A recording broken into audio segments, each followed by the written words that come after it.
Hey, Matt. Yes, Ryan. Being back here makes me hot in the face. You may want to get that checked out. I mean, I was hoping you can help me out with that. Oh, I mean, you seem pretty knowledgeable at things, man. I appreciate that, but is this going to be a very special episode of the show that I'm not aware of? Absolutely, man. And, hey, yeah, I think y'all should listen to this. Flawless.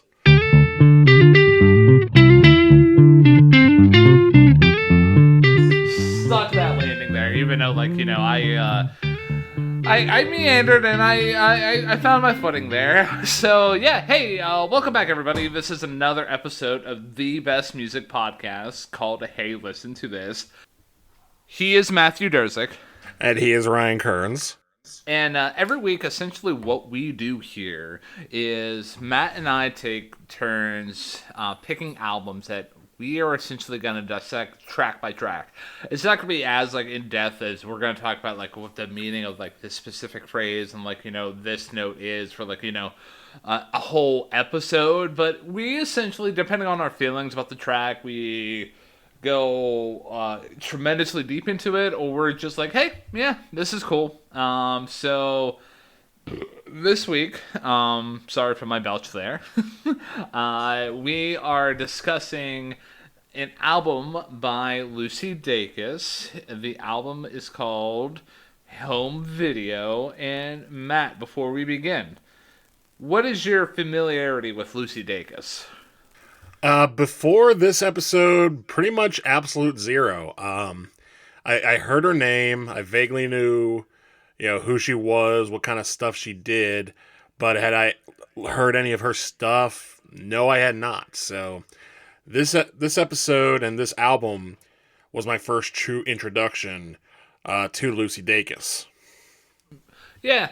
So, for those of you who are like, what is a Lucy Dacus? Well, hey, thank you for clicking onto this episode. It means a lot if you didn't know who this artist is. But on the flip side of that, if you do know and want me just to cut to the chase and stop vamping so much, she is a singer-songwriter, best known for her collective work in the supergroup called boygenius, but she has a couple of studio albums to her name. The most notable one that I'm familiar with is the one that we're discussing today, is Home Video. It was released in 2021. I do believe, according to Spotify, and I know I shouldn't base everything off of Spotify, but let me just pull it up super quick. The other album in her discography, Historian, is actually a little bit more popular, but I mean, I figured that I would give us the opportunity to discuss Home Video because, one, that's her latest studio LP, and two, that was my introduction to Lucy Dacus. And even before doing this episode, man, I knew I listened to this album maybe a couple times, but it was one of those play it and forget it kind of things. I never really came back to it. So I'm glad that I had the opportunity to revisit this album with you, dude. Yeah, and I'm glad I'm able to visit this album because there is no involved. It is my first time listening to it in any capacity, and I've listened to it twice since our last episode where you decided that that's what we were going to do as part of your master plan. So the genius plan, if everyone can figure out what I'm putting down. So you ready to start this album by getting hot and heavy? Let's get hot and heavy. All right, so I'm gonna let you lead this off, man. Okay, I thought Hot and Heavy was a very strong opener to this album. Very up-tempo, sort of in the same indie realm that a lot of up-tempo indie songs are. You kind of got the bright keyboard, a tempo that's fast but not too fast. And the lyrics very much go into this idea of, Lucy coming back home to her neighborhood and having all these recollections about how things used to be with who she used to be them with. And it's a solid song. One thing I noticed right away is how the songwriting, particularly, and this is a theme throughout the album, is pretty much spot on the beat. Like a lot of artists will sort of overlap into the next phrase. They'll rhyme on the one, or they'll rhyme on something else, or they may not even rhyme at all. They'll just sort of flow and let it pick up. Julian Baker, for example, on "Turn Out the Lights," definitely elongated a couple lines more than they usually would, but Lucy's pretty much spot on. If the rhyme's on four, it's gonna be on four, and we'll just condense everything in the middle. Yeah, that was pretty cool. Yeah, I mean, you kind of set the tone pretty well. Like, like Hot and Heavy really gives you what you can expect from Lucy throughout the rest of the album. Like the initial impression that I got of it was a couple different things. One, it has a very Heartland kind of rock kind of feel. And with this album called Home Video, that's very appropriate because Heartland is basically about I mean, it's all about kind of history and looking back and just being proud of where you came from. I suppose so. I might be talking out of my butt. I don't know, but anywho, yeah. And the one thing I noticed about at least right out of the gate is Lucy's vocals. They're kind of deadpan, and when I first spun this album, I was just like, oh. I don't think I'm gonna like this album because, it's putting me to sleep. There's not much here. But then I did my lyrical dissection, my deep dive, and then I found there's a whole lot of great stuff here, man. You talk about how this song is basically about her going back home and being with her former friends. A lot of these tracks off this album are based off of very personal experiences. Hot and Heavy, for example, is based off a friend that she had growing up who used to be very, reserved. Now this friend is very outgoing, and this is exemplified in the lyrics. You used to be so sweet. Now you're a firecracker on a crowded street. And even further on, she's talking about you knew that I wanted you to bend the rules. How did I believe I had a hold on you? And yeah, having that very personal feel, added a whole new element because after learning about everything, and going back to the album, I'm like, oh, this is actually, for the majority of this album, it definitely improved upon my first listen. I would say it didn't improve on my second listen. It didn't deprove either, and I know that's not a word, but we're gonna go with it. I just think it's a strong song.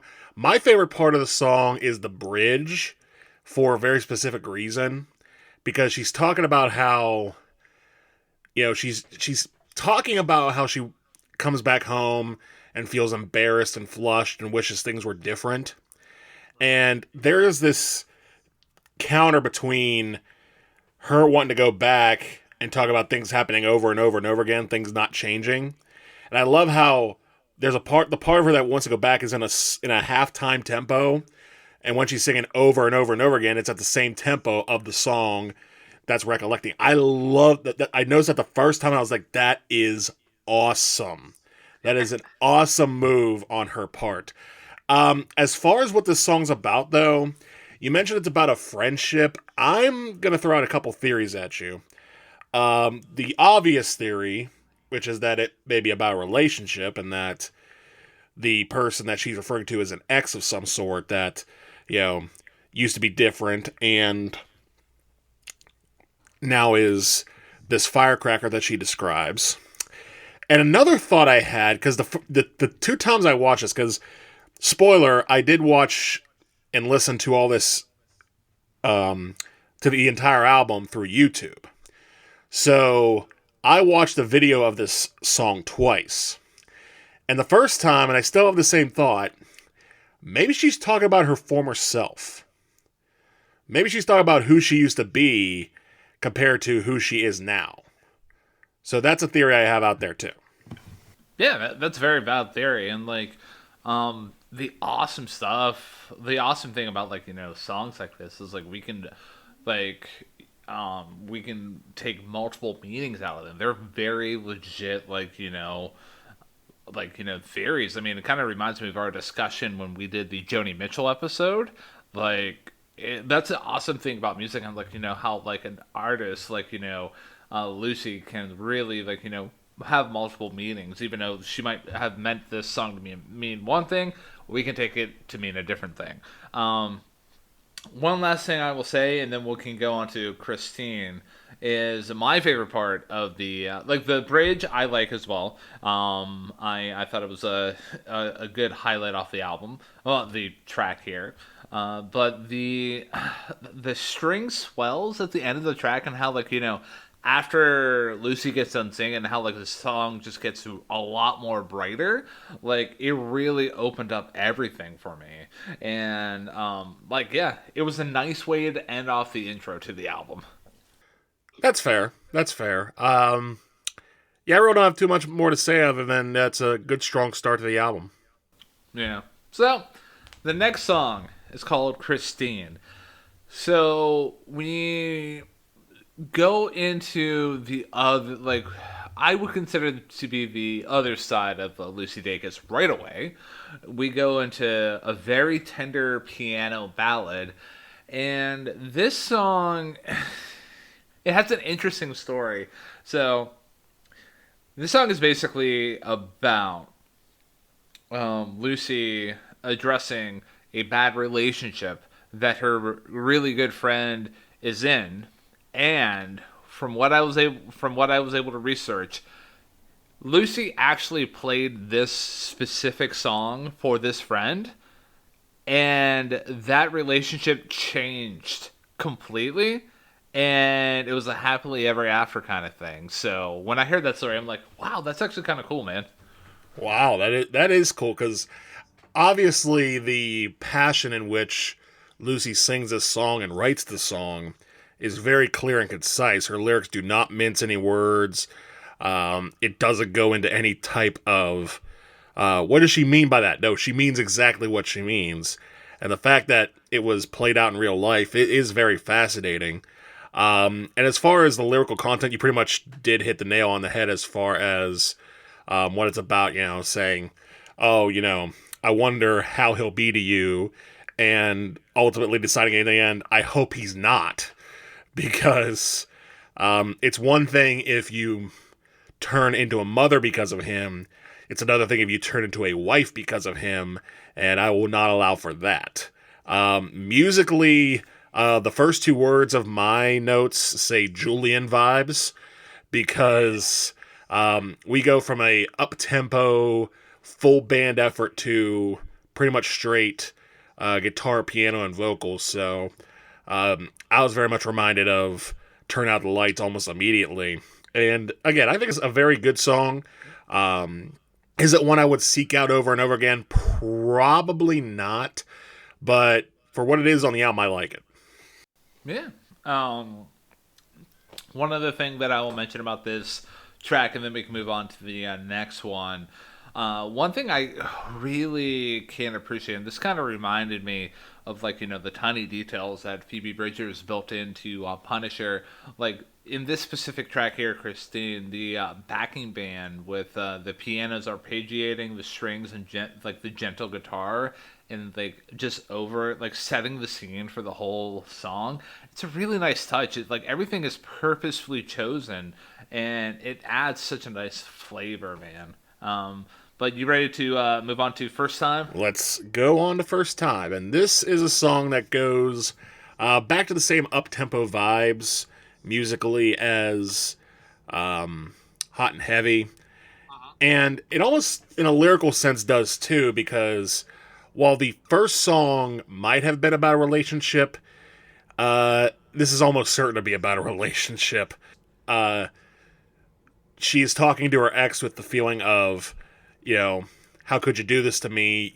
I can't resist you. I had written down, I want to let you go, but I can't. Which is basically what the song's about in so many different ways that describes talking about being like, didn't she say she was like a drooling dog in a sense?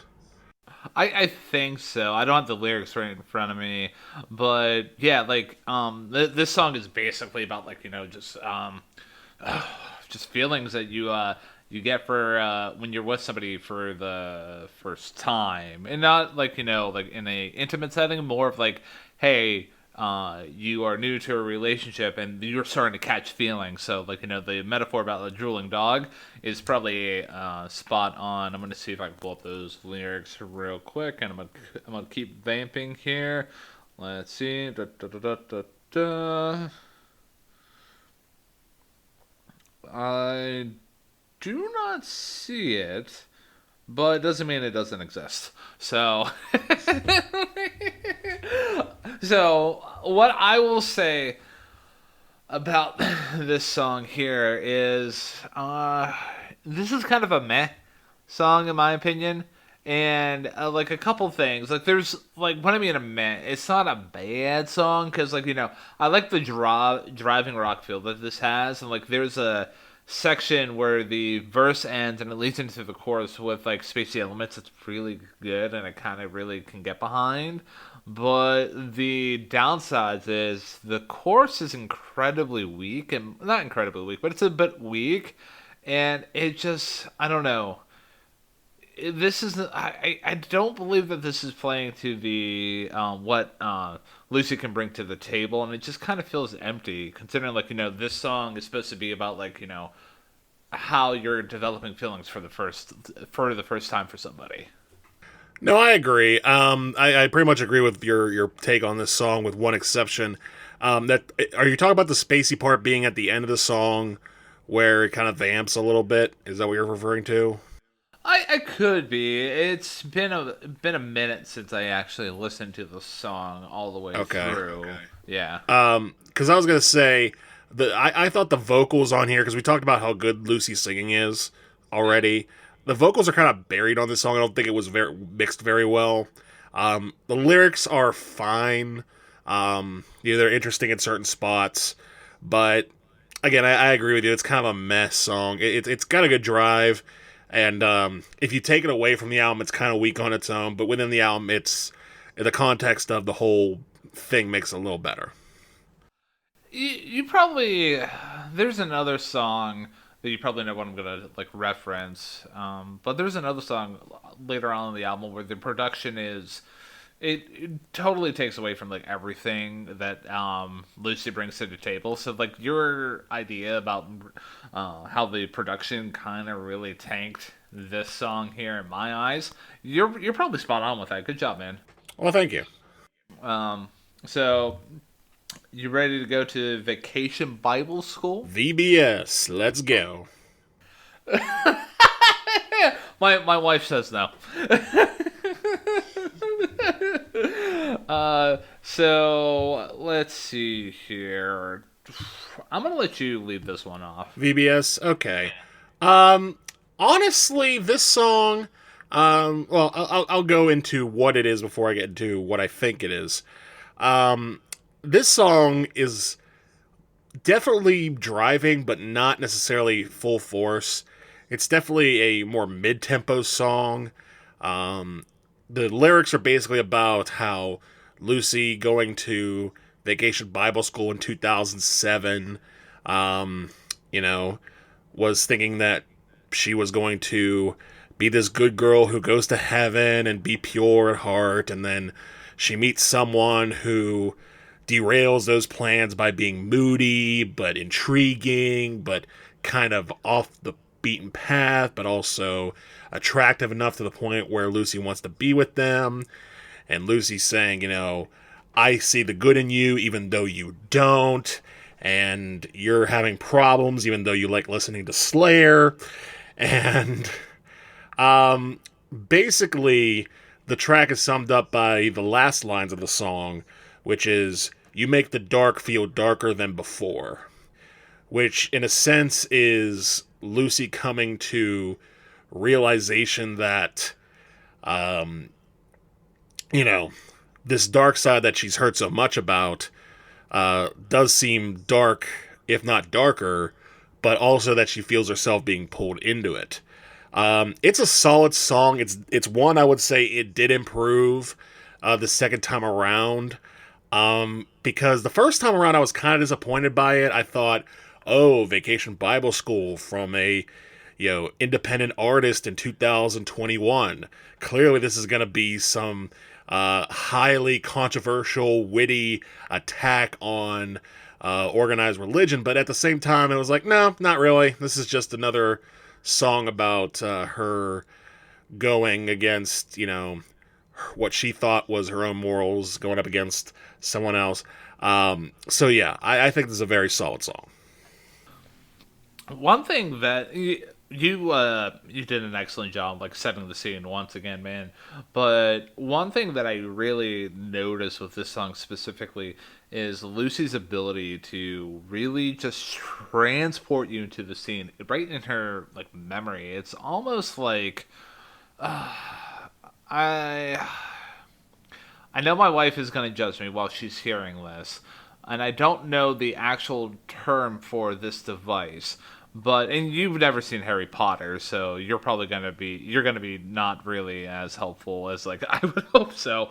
But it's almost like in Harry Potter, there's this device where you can literally go into somebody's memory, and like this is that what she's able to do. She's instantly able to just transport you into there. I know what you're referring to. It's like a pool of memories or something like that. Yeah. And the thing is, I have not watched any of the Harry Potter movies except for the first one, but I know that reference for other reasons I don't want to get into right now. But I know what you're talking about. It's like this this sort of giant pool where pensieve. Oh, okay, that's not the word I was going to be coming up with, but okay, cool. Yeah, it's called a pensieve. So like she's able to transport you to just very vivid moments, and that's she does an excellent way of doing this. And lyrics that kind of caught me with that are: your dad keeps his sleeves down through the summer for a reason. Your mom wears her makeup extra thick for a reason. And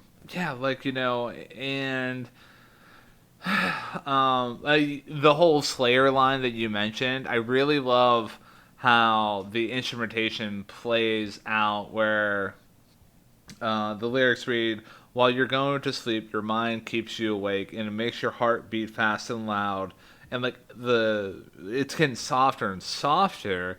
And then when she's talking about playing Slayer at full volume helps to drown it out. Like everything starts to become so blared out. Like I love that little clever wink and nod there.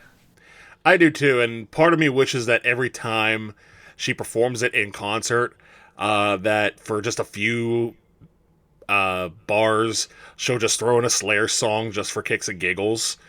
Like she'll just start ripping into Seasons of the Abyss, and the crowd's like, yeah! Well, half the crowd might be. The other half might be like, what is she doing right now?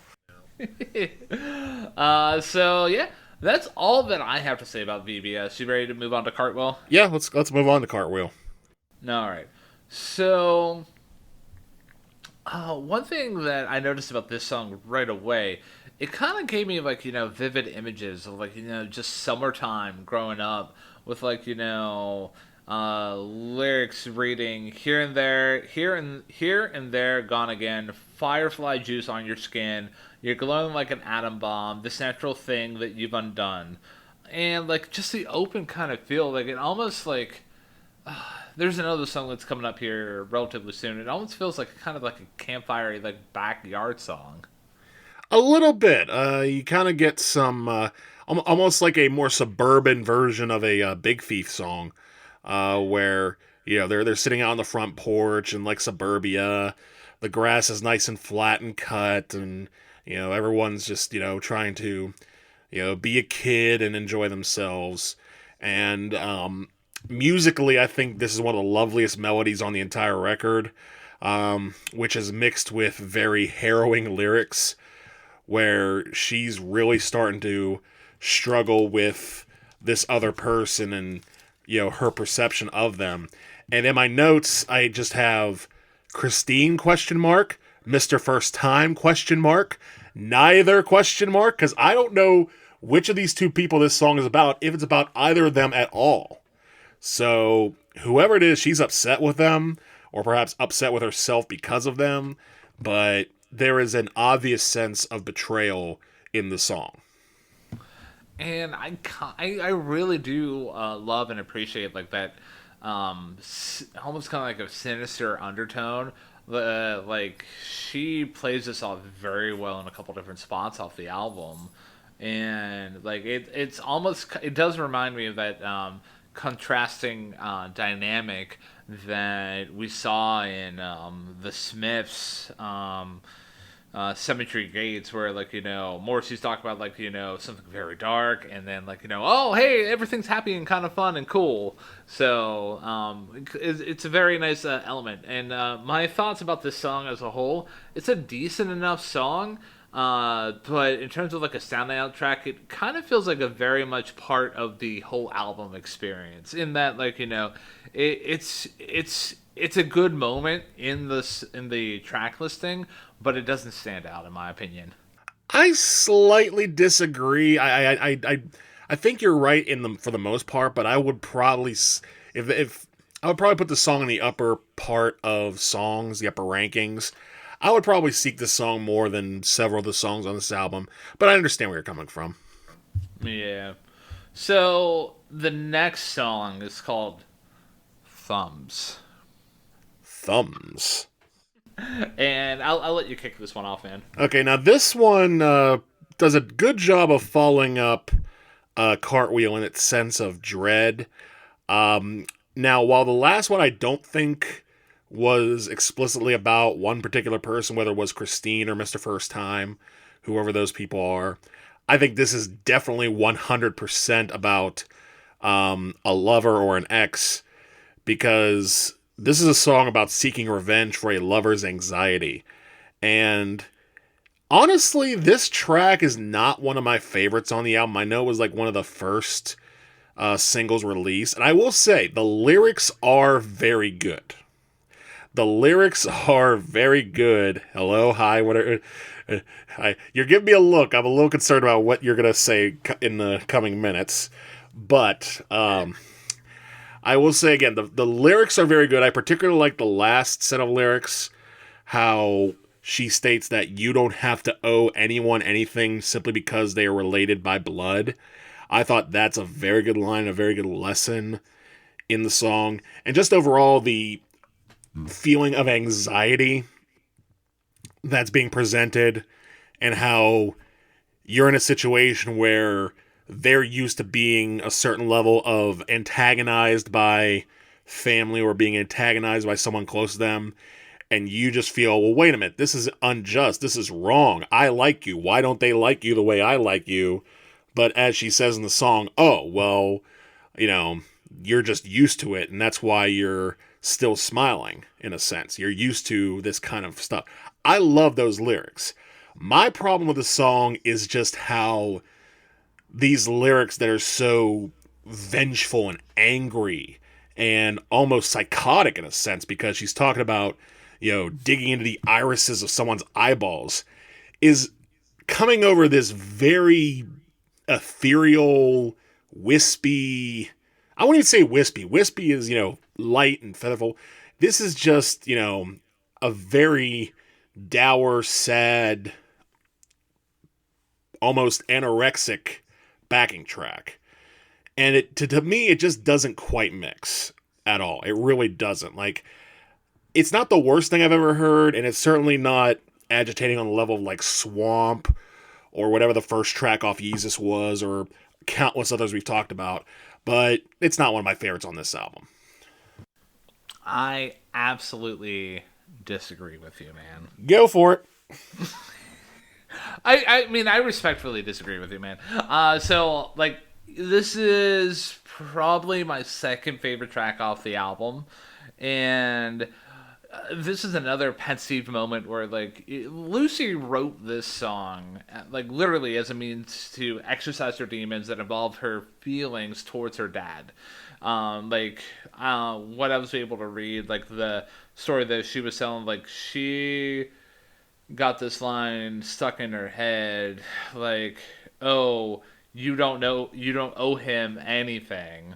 Um, I might be misquoting that line, but like, let's see, but you don't owe him shit, even if he said you did, and like the way that like even like moments of like um let's see, the line, and when we leave, you feel him watching, so we walk a mile in the wrong direction.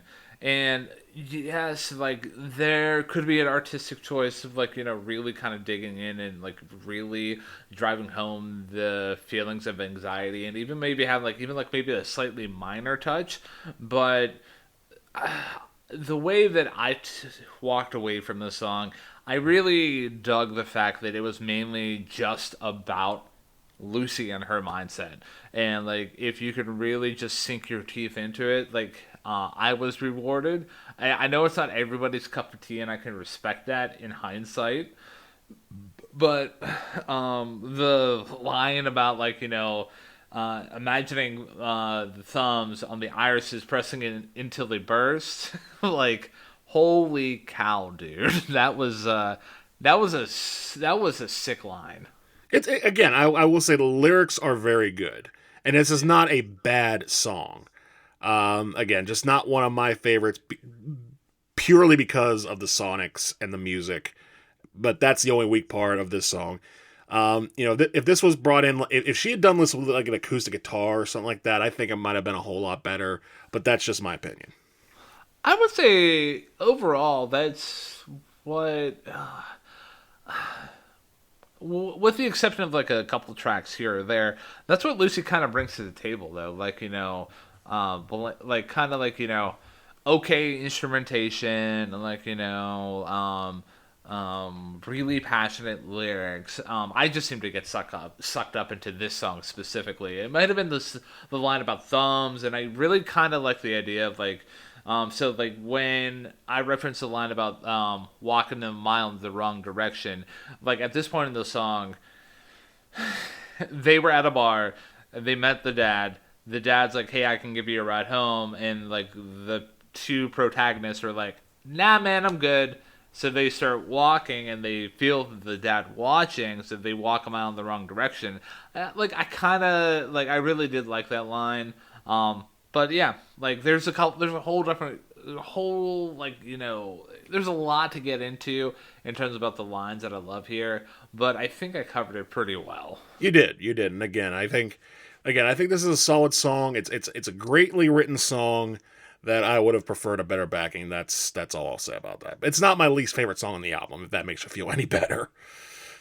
It's fair enough, and I totally respect your opinion. I disagree. But it's kind of like, I don't know. It's kind of like olives. Like it's not everybody's like, jar of olives, in my opinion. Way to resurrect that from the past. I appreciate that. I gotta get it on tape somehow.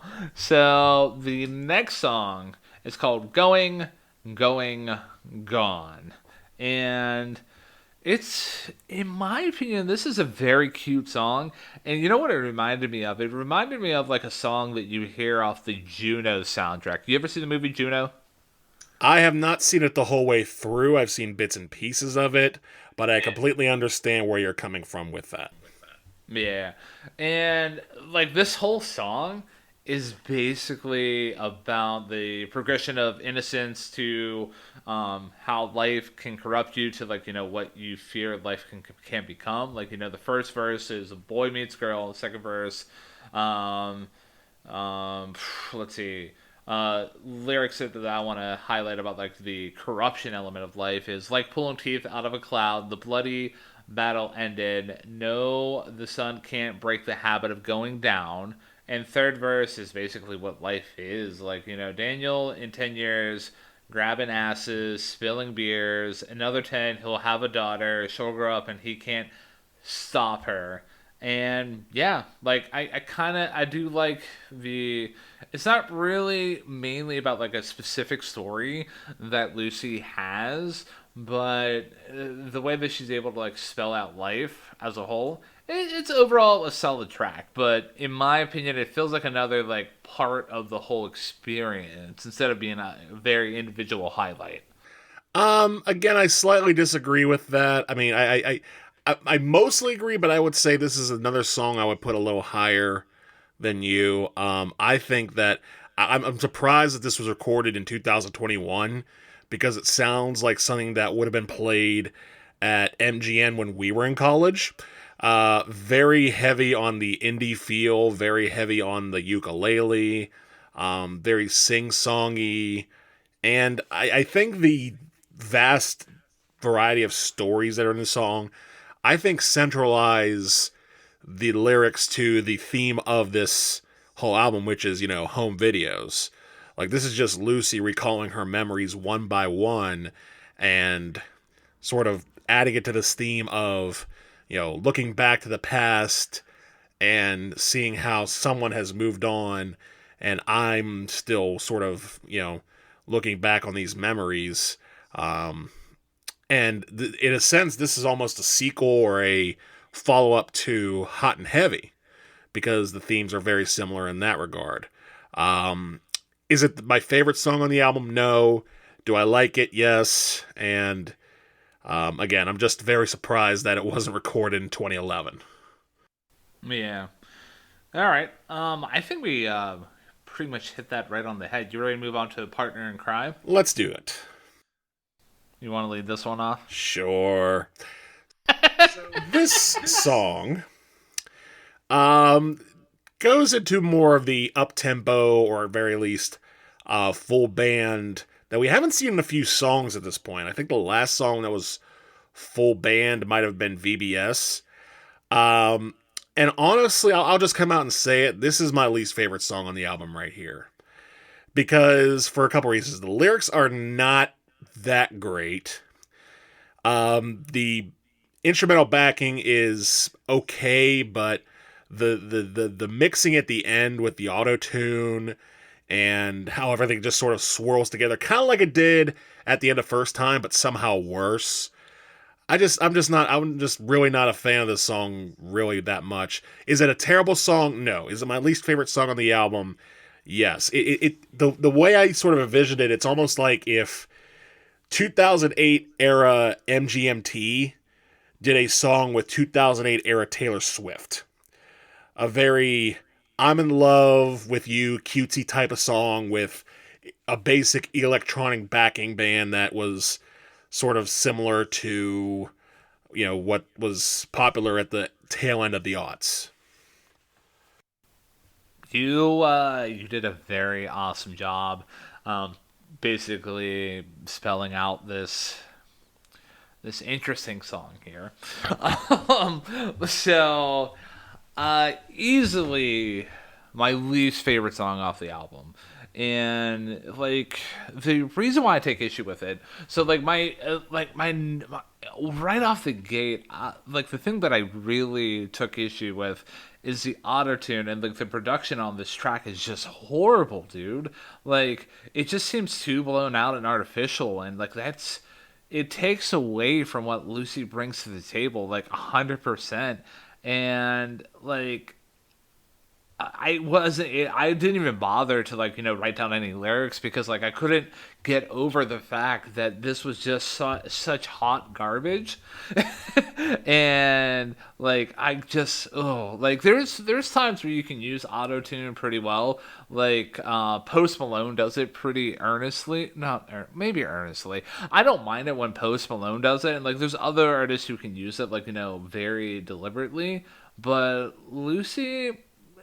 So, again, in my research of this, like the choice to use auto tune in this specific track was because at the time of recording this track, she was having a rough time singing it, and they tried autotune, and apparently they loved it. I wonder what drugs they were on, though. And like they go on to try to justify the choice for autotune, like the overblown production, by saying this song is about being a teen and teens try to be more than they are. but like there's a way that you can do it without sounding like just bad, in my opinion. Granted, like I know you said you didn't like the song. If this song is for you, cool.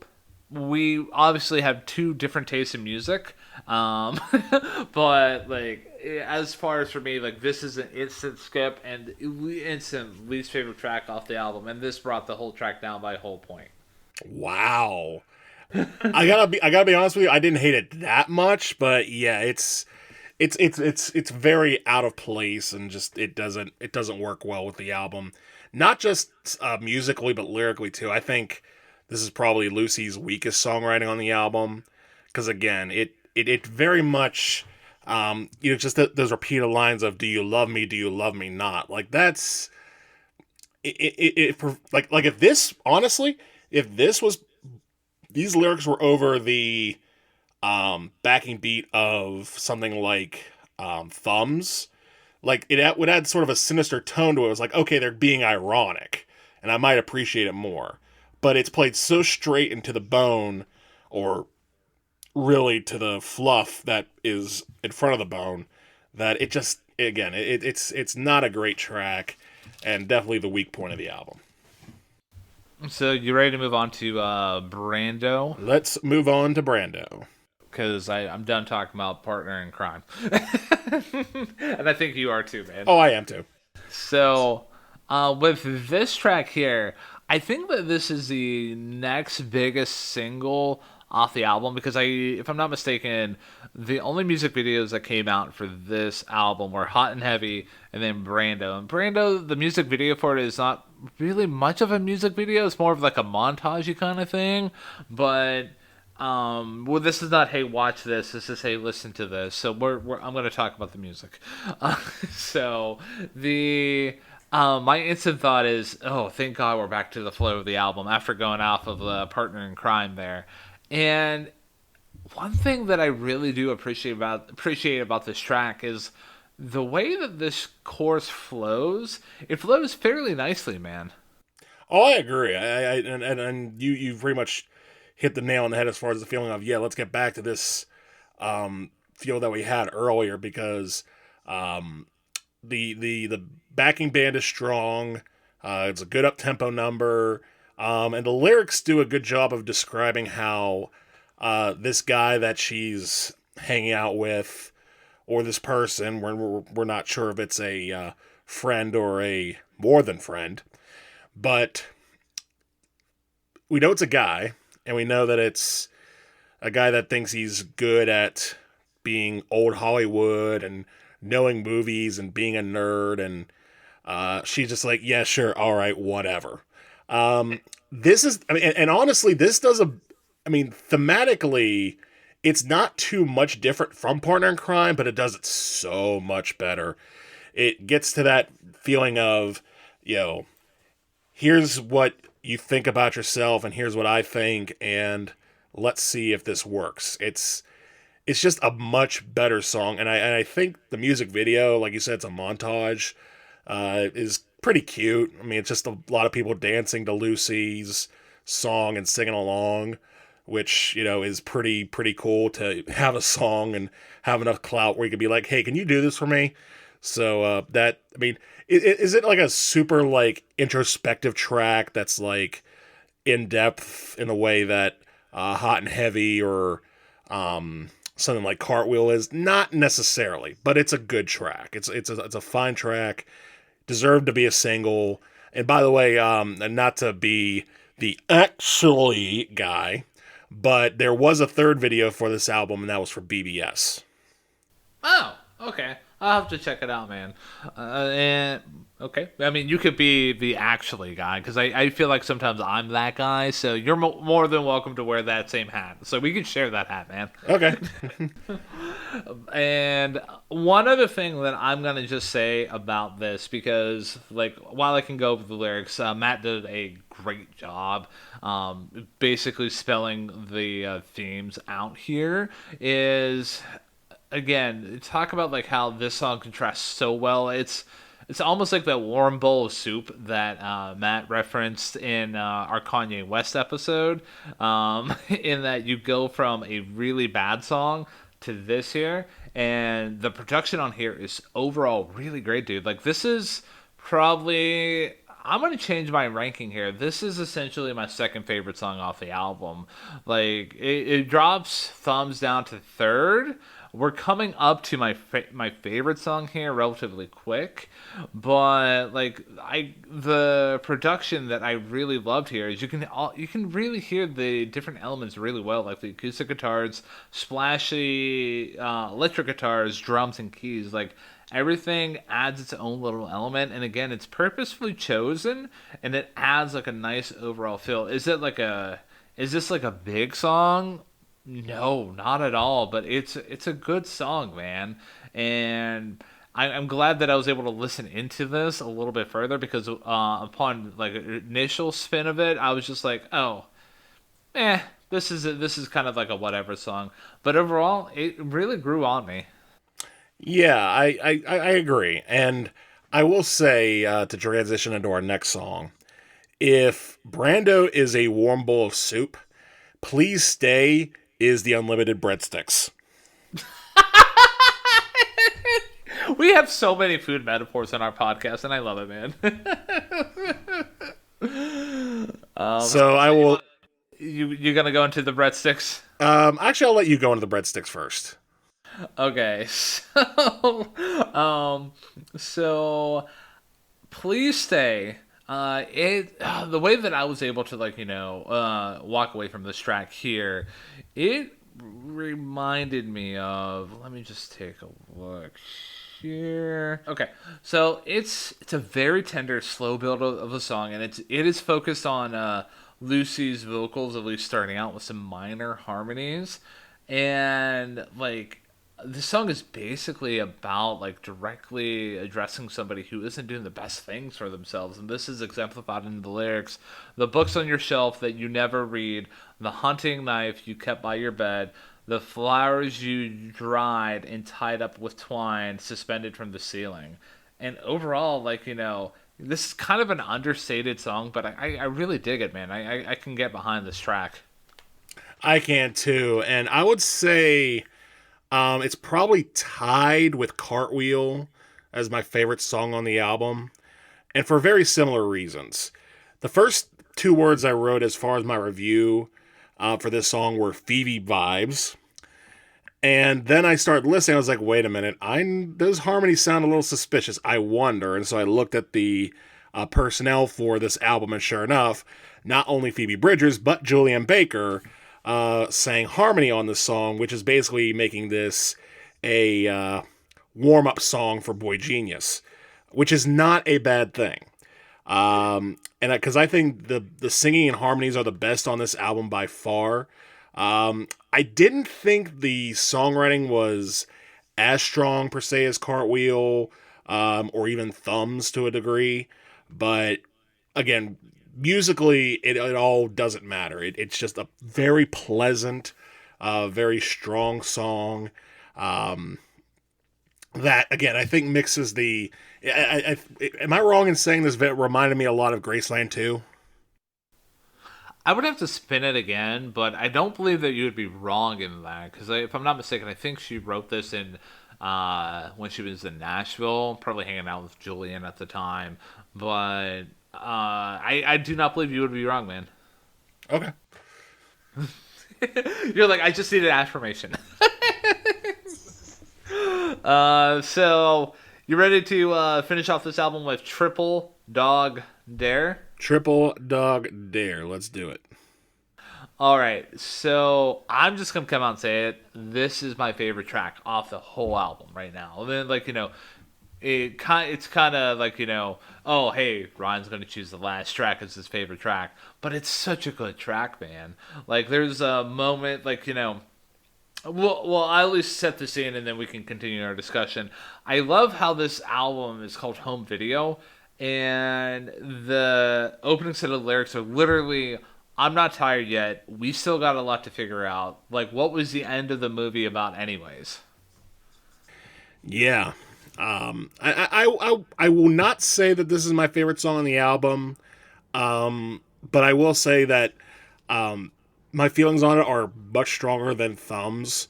because I think that whereas I thought the backing for Thumbs was kind of weak. This is fine. It's fine. It's not like blow your pants off amazing, but it's fine.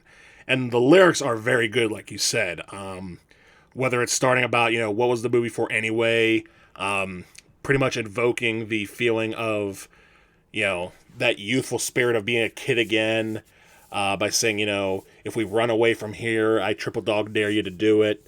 And the end where it's like, I just want to live on a boat with your family and I don't want to be here anymore. This is Lucy basically saying, I'm tired of living here and I'm tired of things trying to get better in the conventional way. Let's go back to the plan we had as we were kids and just run away with it, which I think is a very strong lyrical way to end the album. Musically, it kind of keeps it from being my favorite, but lyrically, it's fantastic. So, fun fact about this album here, you talk about like, the lyrics about being like kids running away together. So apparently this song is about a friendship that Lucy had with another girl growing up, and like it was a bit of a more of a romantic connection, while Lucy's mom kind of knew what was going on and wasn't opposed to it. The other girl's parents got in the way, and the original like story ended with like like nothing really petering from the relationship. And lyrics that really exemplify this are, your lip was trembling when you said that we are cursed, you're trying not to cry when you tell me you're afraid that we may die. And like just how that you can really just imagine like them realizing that, hey, they're cursed because they feel this way, because let's face it, probably growing up, the whole concept of the LGBTQ plus being as widely accepted as it is today is drastically different, and people like who felt that way probably felt like they were demonized, hence being cursed. And the whole song puts a spin on the original ending of the story by talking about they put our faces on the milk jugs, missing children till they gave up. Your mama was right, through the grief, can't fight the feeling of relief. Nothing worse can happen now. And I really love, like, what encapsulates the whole thing for me is how the song pops at the end. And overall, like, it's such a great end to the album. Like, everything that Lucy showcases in this album really shines here. Excellent storytelling, passion behind the stories, and overall great compositional elements. I can agree to that. I can agree to that.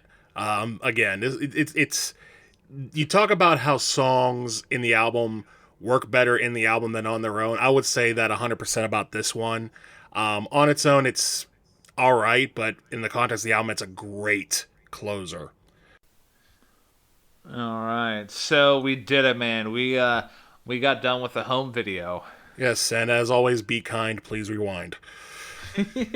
So, you ready to give some ratings out here? Let's give out some ratings, and I will let you go first. All right. So, upon initial listen, like I said, I wasn't really too impressed with this album. It kind of felt like, generic indie rock that came about during the Juno soundtrack era. But as evident throughout this whole review and this discussion with Matt here, I really came to appreciate what this album had to offer and what it brought to the table. Like I said, literally at the end of the Triple Dog Dare, like when Lucy really shines on this album, it's when she has like excellent storytelling with that pensive like ability about her dropping you into like a specific scene, the passion behind the stories and the compositional elements. And unfortunately, there's a couple moments where, like in first time, where like the it kind of felt like a meh song. Partner in Crime is an abomination that deserves to never grace my earbuds again. And overall, like I'm gonna give this album a very solid 7 out of 10 in my opinion. Okay, I can understand that. I would say my thoughts on this album are this. First of all, it makes me very glad that we did the challenge month of January as we did, because I can make this comparison that if Julian Baker is Robert Smith, then Lucy Dacus is Morrissey. Very wry, very a lot more witty in her tales than because Julianne, when she sang on "Turn Out the Lights," it was just heartbreak after pouring her soul out onto the record. Whereas Lucy's a bit more introspective and a bit more clever with her lyrics. But that's definitely not a knock on Lucy. Um, I am very curious as to see where this is going to go with the master plan because out of the three parts of this master plan so far, I would say that Lucy is the most up tempo as far as music of the three. I thought this album had a very strong first half. The back half was kinda okay. And overall, I'm going to stick with the rating I gave it when I wrote my notes down, and I'm going to give it a 7.5 out of 10. Cool. For those of you who are keeping track at home, that gives this album an overall rating of 7.25 out of 10 between the two of us. Yay, I can math. So yeah, and for those of you who listen to this album, because of our review, if that's cool, if that's the case, cool, thank you. But overall, if you're looking for like, hey, what's the next album I should check out from here? If I really did appreciate Home Video by Lucy Dacus, I'm gonna recommend an album that we already discussed previously, as much of a cop out as that is. But I'm gonna go Punisher by Phoebe Bridgers, and I feel like it's a very good comparable. Like very purposeful, like songwriting, compositional elements, passion behind stories, big moments here or there. I prefer Punisher to this album, obviously, for those of you who are keeping track of my review scores. But overall, that is where I would go from here. Oh boy. I've been thinking about this. I've been thinking about this because this usually 9 times out of 10 is the hardest part of the episode for me because I have to start thinking about like albums I've listened to where it's like what kind of fits here. And ironically enough, I'm gonna go with an album that you had sort of hinted at me using a few weeks back, and I didn't, but I'm gonna do it now, and that is Pure Heroin by Lorde. And the reason for it being that a lot of the lyrics sort of invoke that same feeling of growing up and trying to find who you are and dealing with how you view the world. Not necessarily as much in a romantic sense, it's more in a I'm a kid, I'm a teenager, and let's find out how the world works sense. But the vibes are pretty much the same, and the feeling of following Lorde as a protagonist is very similar to that of Lucy as a protagonist. And I'm also recommending this album because you had kind of already taken Punisher, which, cool. Thanks for that. Love you, man. I love you. Of course. Love you too. All right. So we got into the point of the episode here where we announce what is our next episode going to be about. And I chose this episode. So, Matt, where are we going next? Well, last time I had made you choose between Seattle and Canada, and you had mentioned that because neither of us have a proper passport, we can't really go to Canada. And I agree with you on that. So we're going to stay out of Canada for now.